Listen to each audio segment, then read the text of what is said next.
हज़रत मालिक बिन दिनार फरमाते मैंने 60 हज किए।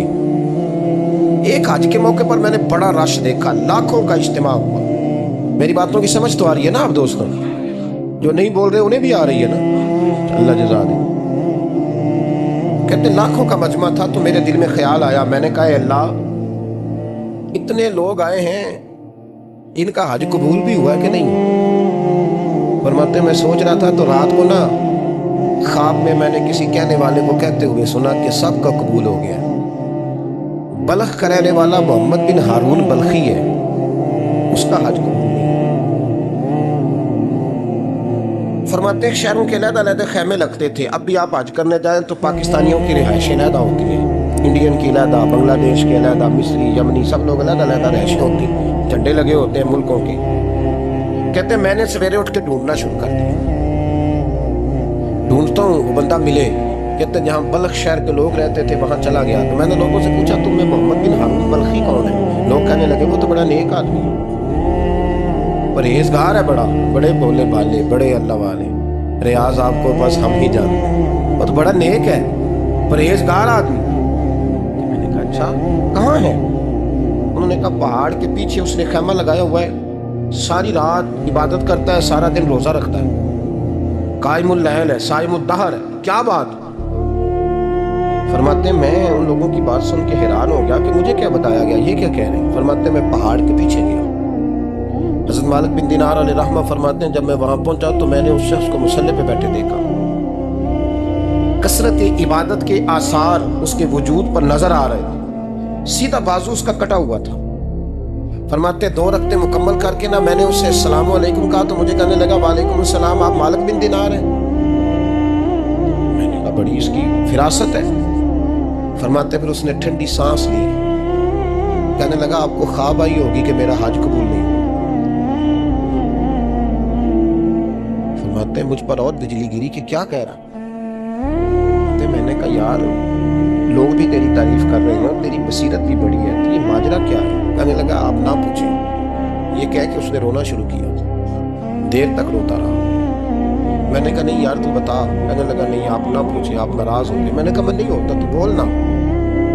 कहने लगा हुजूर 24 साल हो गए मुझे हज करते हुए, 24 साल, 24वां हज है मेरा, और हर साल कोई अल्लाह का वली आके बताता है कि जा चला जा, तेरा कोई नहीं कबूल। बेपरवाही वेग सज्जन दी जिथे किसे दी पेश न जावे, उन्हें ताजा वाले दर दर रोले ते मंगतियां तख्त बिठावे। आजम किसे नू कारा मिलदा ही कोई काबे खाली आवे। कहते हैं उसने मुझे कहा हुजूर 24वां हज है, हर साल कोई बताता है। मैंने कहा तेरी गलती। कहने लगा मैं अपनी माँ का नाफरमान। मैंने कहा वाकया क्या हुआ? कहने लगा हजरत अल्लाह ने मुझे दौलत दी, माल दिया, ज़मीनें दी तो मैं अय्याश हो गया। इमाम मालिक बिन दिनार रहमतुल्लाह अलैह फरमाते हैं मुझसे कहने लगा पैसे आए तो मैं अय्याश हो गया। रमज़ान का महीना था, असर के बाद मेरी अम्मा इफ्तारी की तैयारी कर रही थी, मैं गया, मैंने कहा शराब पी हुई, अम्मा रोटी दे। तो अम्मा कहने लगी शर्म कर, शर्म कर, रोज़ा रखा नहीं तो जिन्होंने रखा है उनका तो ख्याल कर। कहते अम्मा की बात का मुझे गुस्सा लगा। मैं कहा करता हूँ बदनसीब है वो बेटा जिसका बाप उससे बात करते हुए डरता है कि पता नहीं कहां से बोलेगा। बदनसीब नहीं वो बेटा जिसकी माँ उससे बात करते हुए सहम जाती है कि पता नहीं कौन सी बोली बोलेगा। बदनसीब नहीं कि माँ बाप भी जिससे खोल के बात ना कर सके। हजरत मालिक बिन दिनार से कहने लगा अम्मा ने जब कहा ना शर्म कर तो मुझे गुस्सा आया, मैंने माँ को थप्पड़ मारा और मेरी माँ जलते हुए तंदूर में गिरी। लोगों ने मुझे पकड़ के अंदर बंद कर दिया कमरे में। सारी रात में शोर सुनता रहा पर नशे में धुत रहा। सवेरे आंख खुली तो मेरी बीवी बैग बांध रही थी। मैंने कहा कहाँ जा रही है? कहने लगी जो माँ का नहीं बना मेरा कैसे बनेगा? मैंने कहा मेरी अम्मा का वो तो लोगों ने रात को ही दफन कर दी जनाजा पढ़ के। तड़प के कहने लगा मुझे क्यों नहीं बताया? तो कहते हैं लोग कहने लगे तेरी मरती हुई माँ कह गई थी इसे मेरा मुंह ना देखने देना, मेरे जनाजे के करीब ना आए। हज़रत मालिक बिन दिनार फरमाते हैं जब उसने ये बात सुनाई तो मैंने भी उसके मुंह पे थप्पड़ मारा। मैंने कहा तू इसी काबिल है। कहते हैं वो रोने लगा, हुजूर दुआ करे अल्लाह मुझसे राजी हो जाए। कहने लगा जब माँ की इंतकाल की खबर मिली तो मैंने कुल्हाड़ी लेके वो हाथ काट दिया जिससे माँ को मारा था। मैंने सारी जायदादें खिरात कर दी।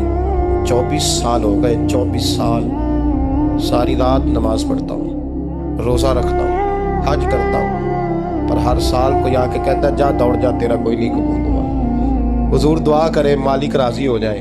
फरमाते मैं थप्पड़ मार के आ गया, मैंने कहा तुझसे राजी हो जाए इतने जालिम से? इमाम मालिक फरमाते रात को आके सोया तो मुझे ख्वाब में रसूल पाक का दीदार हुआ। तो नबी पाक अलैहिस्सलाम ने फरमाया मालिक तू उसे मायूस क्यों कर आया है, अल्लाह तो बड़ा मेहरबान है। कहा हुजूर माँ के नाफरमान को माफी कैसे मिलेगी? तो इमाम मालिक फरमाने लगे नबी करीम ने फरमाया जा उसे जाके बता दे तुझे कयामत में तेरी माँ की वजह से बख्श दिया जाएगा। कहा हुजूर अम्मा की वजह से किस तरह?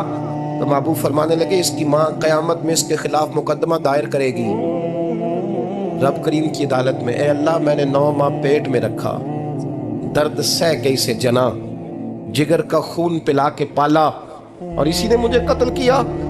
रब करीम इसकी माँ का मुकदमा सुन के कहेगा उठाओ इसको दोज़ख में फेंको, इसने माँ जलाई थी इसे भी जलाओ। महबूब फरमाने लगे जब पकड़ करके मालिक उसको मोहम्मद बिन हारून को लोग ले जाएंगे ना जहन्नम की तरफ, अभी फरिश्ते घसीटेंगे ही तो पलट के फिर अम्मा की तरफ देखेगा और दूसरी दफा फिर घसीटेंगे तो पलट के देखेगा और तीसरी दफा फिर पलट के कहेगा अम्मा ये मुझे जलाने लगे, अम्मा ये जहन्नम में फेंकने लगे।